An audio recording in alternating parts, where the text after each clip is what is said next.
Ayan mga kasipat, good afternoon sa inyo. So, this time nandito naman tayo sa range ng ating kasamahan sa club. So, ngayong araw is susubukan natin bumarel ng ating unit ni M3.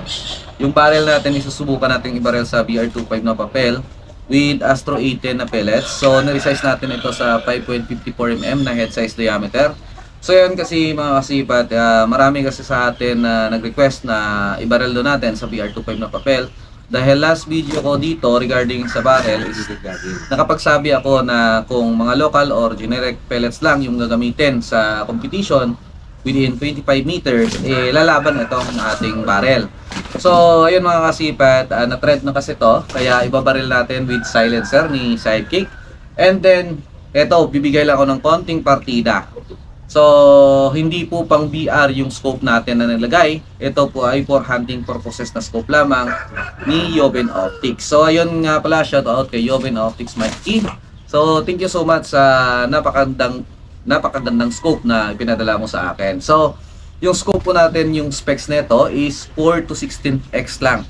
I need 50mm. So, ayun nga pala kasipat, itong scope is hindi po ito pang BR. Okay? So, ito po yung pang hunting.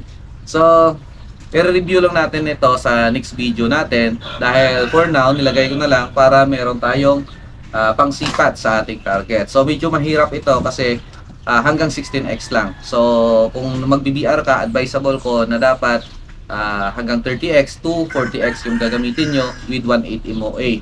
Kasi ito mga kasipat is 1/10 mil itong gamit natin. So, subukan natin kung makakapatama tayo ng mga targets na 25 targets sa BR25 na papel, kung maganda ba yung ating mga patama. So, actually mga sipat, skills na lang yung kailangan nito para makapatama tayo ng maayos. So, kung susubukan natin na sentrohin talaga sa ating floating dot, ay nako, hindi tayo makatama ng ganyan kasi yung scope natin is pang hunting nga.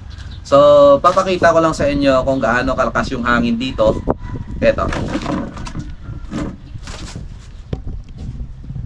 So, yan mga kasipat Yan, kalakas yung hangin dito. So, tumigil lang siya ng konti kasi hindi pa ako bumabarel. Pero mamaya, pag bumarel tayo, nako, sigurado yan. Lalakas yan. So, yan, 25 meters yung target natin is nang doon. So, isang card lang. And then, yung unit naman natin is eto. M3 Tactical ni Sir Melvin. Yan. So yan yung gagamitin natin ngayon mga kasipat kasi nandiyan nakalagay yung ating barrel para wala naman kayong pagdududa. Ito, yung barrel natin na ME001.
So ayan mga kasipat, ito na yung ating score sa BR25 na papel within 25 meters.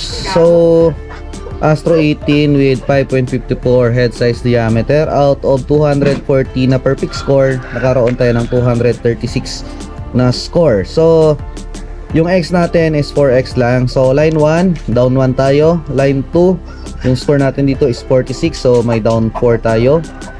Line 3, 46 din yung score, same din, down 4 din. Line 4, 46 din, and down 4 din tayo. And then dito sa last line, fifth line is down 1 po tayo dito. So apat lang yung X natin mga kasipat. Etong number 24, number 22, and number 7 and number 5. So eto sana naplagan, 10 lang talaga yung makaya niya. So ayun mga kasipa, total score 236 and 4X with Astro 18 na may resize na 5.54 head size diameter with our M-key barrel. So ayan o, M-key barrel, 6 grooves, 17 inches, naka silencer po yan ng sidekick.